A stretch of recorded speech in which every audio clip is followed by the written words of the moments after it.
Chaque année, près de 600 000 visiteurs se rendent à Memphis dans le Tennessee pour visiter Graceland, la mythique propriété d'Elvis Presley. Un lieu de pèlerinage qui génère une coquette somme d'argent. La vie s'est brusquement arrêtée pour Lisa Marie Presley, le 12 janvier 2023.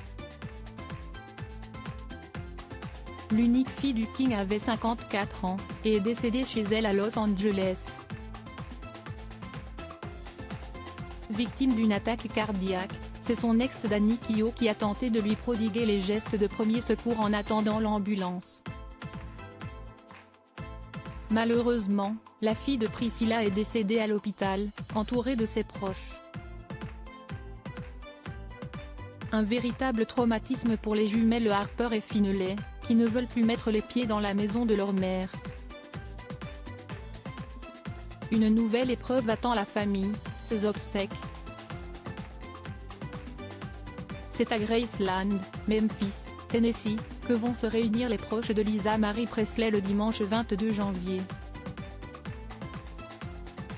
La cérémonie publique se déroulera sur la pelouse de la propriété d'Elvis Presley, à partir de 9 h du matin, heure locale.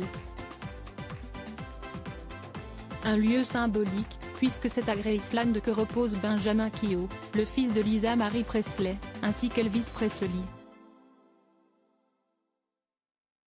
À quelques jours des obsèques, les proches ont annoncé les dispositions mises en place.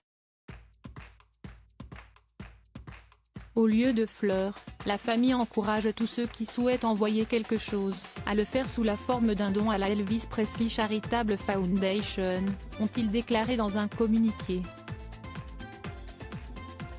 Le seul héritage des enfants de Lisa Marie Presley construite en 1939, Graceland est un véritable lieu de pèlerinage pour tous les fans d'Elvis Presley. C'est ici même qu'est décédée la légende du rock'n'roll le 16 août 1977. Elvis Presley est mort dans sa salle de bain, victime d'une crise cardiaque.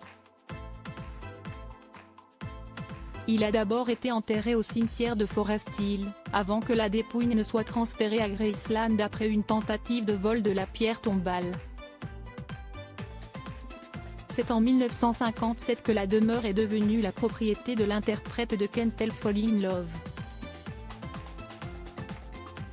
Il a décidé d'y emménager après avoir vendu sa maison du 1034 du Bond Drive à Memphis, où il avait été victime de problèmes de sécurité. Pour s'offrir cette propriété, Elvis Presley a dépensé la somme de $102 500, générée grâce à son premier disque d'or, Heartbreak Hotel. Il avait tout juste 22 ans. Chaque année, Graceland accueille près de 600 000 visiteurs et génère plus de $10 millions à elle seule. Elle est la troisième propriété la plus visitée des États-Unis, derrière la Maison Blanche et le Biltmore Estate.